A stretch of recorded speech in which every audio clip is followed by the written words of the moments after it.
नमस्कार शेतकरी मित्रांनो, मी सुधाकर राठोड। आज दिनांक 25 ऑक्टोबर 2025 आजचा सोलापूर कृषी उत्पन्न बाजार समितीचा कांदा बाजार भाव आपण जाणून घेणार आहेत। शेतकरी मित्रांनो, आज सोलापूर मार्केटमध्ये बाजारभावामध्ये मोठा बदल झालेला आहे। व्हिडिओ शेवटपर्यंत बघायचा आहे। आज सोलापूर मार्केटमध्ये जो सरासरी बाजारभाव आहे 2000च्या वरती गेलेला आहे आणि काही वक्कल तर 2500 रुपयाच्या वरती गेलेला आहेत।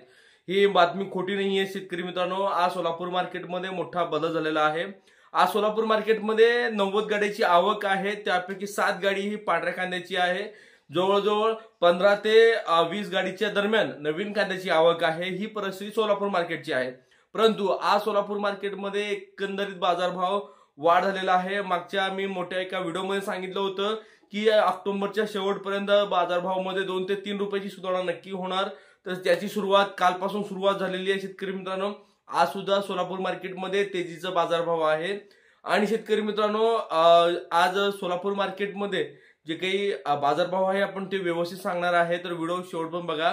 आणि सोमवारपासून आपण सोलापूर मार्केटमधून लाईव्ह व्हिडिओ लिलाव दाखवणार आहे। जे कोणी शेतकरी आपले जुने सबस्क्रायबर आहेत त्यांच्यासाठी हा आपण सांगत आहे। आणि नवीन शेतकरी त्यांना विनंती करतो चॅनलला नक्की फॉलो करून घ्या, कारण की आपण आता लगेचच सोमवारपासून लाईव्ह व्हिडिओ करणार आहे।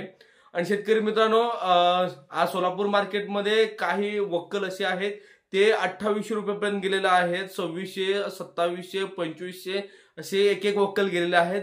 परंतु सरासरी एक नंबर बाजारभाव पाहिला असता पत्ती निघालेलाही कांदा आज 2200 रुपये गेलेला आहे मित्रांनो।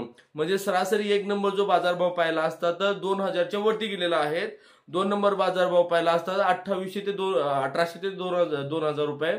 आणि गोल्टी 1000 रुपयाच्या वरती आज बाजारभाव निघालेला आहे सोलापूर मार्केटमध्ये। आणि नवीन कांद्याचा बाजारभाव 1600 ते 1700 रुपयापर्यंत गेलेला आहे। आणि आज एकंदरीत बाजारभाव पाहिला असता तर 1 रुपये ते 2 रुपयाची सुधारणा सोलापूर मार्केटमध्ये परत एकदा झालेली आहे। आणि शेतकरी मित्रांनो, वारंवार आपण सांगत आहे की आता महाराष्ट्रामध्ये परत एकदा परतीच्या पावसामुळे मोठा नुकसान होत आहे। पाऊस मोठ्या प्रमाणात पडत आहे। नाशिकमध्येही काल मोठ्या प्रमाणात पावसाने कांदा उत्पादक शेतकऱ्यांचं नुकसान केलेलं आहे। आजही 28 तारखेपर्यंत पाऊस मोठ्या प्रमाणात दाखवलेला आहे। शेतकरी मित्रांनो, यावर इथून पुढे जे काही कांदा उत्पादक शेतकरी आहे व्यवस्थित नियोजन करून मार्केटमध्ये कांदा आणण्याचा प्रयत्न करा। आणि जे काही नवीन अपडेट येईल आपण आपल्या युट्यूब चॅनलच्या माध्यमातून तुम्हाला सांगणार आहे। तर आपल्या चॅनलला नक्की फॉलो करून घ्या, नक्की सबस्क्राईब करून घ्या आणि बेल आयकॉन दाबायला विसरू नका। इंस्टाग्राम चॅनललाही फॉलो करून घ्या। ठीक आहे, भेटू अशाच कांदा विषयक अपडेटसाठी आपल्या चॅनलवरती। तोपर्यंत जय हिंद, धन्यवाद।